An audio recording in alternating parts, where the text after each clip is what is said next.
গর্ভাবস্থা মানেই হচ্ছে মাসিকটা বন্ধ থাকবে, বাট যখন কোনো মা দেখে যে সে প্রেগনেন্ট এবং তার সব কিছু সুন্দরভাবে চলছে, একদম আর্লি প্রেগনেন্সি, কিন্তু হঠাৎ করে তার যোনিপথ দিয়ে একটু ব্লিডিং দেখা যাচ্ছে, তখন কিন্তু ওই মা খুব ভয় পেয়ে যায়, খুব টেনশানে পড়ে যায়, এবং এটাই কিন্তু স্বাভাবিক।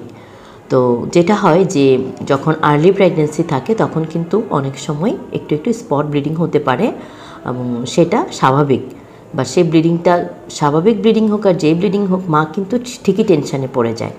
তা আবার অনেক সময় কিন্তু থ্রেটেন অ্যাবর্শন বলে একটা কথা থাকে, যে যেটা আমরা থ্রেটেন অ্যাবর্শন বলে থাকি, যে বাচ্চা ভালো আছে বাট একটু ব্লিডিং হচ্ছে, মানে মাকে হচ্ছে থ্রেট দিচ্ছে, ভয় দেখাচ্ছে যে বাচ্চাটা নষ্ট হয়ে যেতে পারে।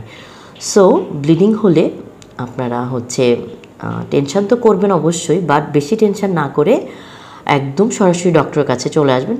যদিও আমরা বলে থাকি একদম প্রেগনেন্সির শুরু থেকেই ডক্টর চেক আপে থাকবেন, তারপরেও যারা একটু হচ্ছে লেট করেন, আসতে চান না, তারা অবশ্যই যদি এই ধরনের কোনো সমস্যা থাকে সাথে সাথে ডক্টরের কাছে চলে আসবেন, কারণ অনেক সময় ব্লিডিং হয়ে সেটা বাচ্চা কিন্তু মিসক্যারেজও হয়ে যেতে পারে।